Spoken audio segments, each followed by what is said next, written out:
Olá, eu sou o William Assunção e é muito bom ter você aqui conosco mais uma vez. Vamos para o título de hoje, Pecado. E o verso encontra-se em 1 João 1, versículo 9. Se confessarmos os nossos pecados, Ele é fiel e justo para perdoar os nossos pecados e nos purificar de toda injustiça. Essa história é uma história do autor da meditação e quero compartilhar com você. Eu havia acabado de pregar e estava à porta da igreja quando um garoto me abordou com a pergunta: Pastor, Deus perdoa qualquer pecado, não é? Eu disse, sim, é verdade. Ele continuou, se eu pecar 1000 vezes, mas me arrepender e pedir perdão, Ele perdoa as 1000 vezes? Fiz que sim com a cabeça. Então é fácil, o menino continuou, é só pecar, me arrepender e pedir perdão que Deus perdoa. Aí foi minha vez de falar.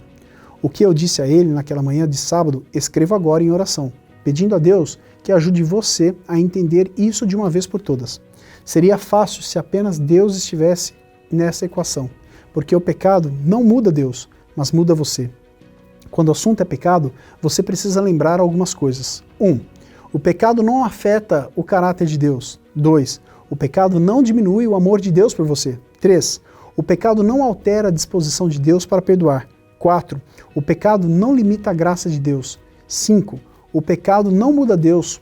Por outro lado, o pecado muda você. Ele pode até parecer diferente aos seus olhos com o passar do tempo. Menos chocante, menos errado, mais aceitável. Mas não foi o pecado que mudou, foi você. Porque é assim, quanto mais você se envolve com o pecado, mais o pecado muda você. Entenda. 1. O pecado rouba sua sensibilidade espiritual. 2. O pecado diminui seu desejo de estar na presença de Deus. 3. O pecado leva embora o gosto pela leitura da Bíblia e pela oração. 4. O pecado muda seus gostos, suas prioridades e motivações. E 5. O pecado afeta os seus relacionamentos. Como vimos no texto bíblico de hoje, Deus pode perdoar qualquer pecado. Ele não quer que pequemos, mas se isso acontecer, temos um advogado intercedendo em nosso favor diante do Pai. Deus perdoa, isso é fato, mas a vida traz as consequências. O corpo cobra seu preço, a família sofre, o namoro revela os efeitos, a reputação recebe uma marca que às vezes não é possível apagar nem esconder. Pecado é coisa séria. Não se pode brincar com o que Deus disse que pode nos matar. Por isso, Jesus pagou a conta com cravos e cruz. Eu oro para que a sua caminhada seja assim, cada dia mais perto de Cristo e cada vez mais distante do pecado.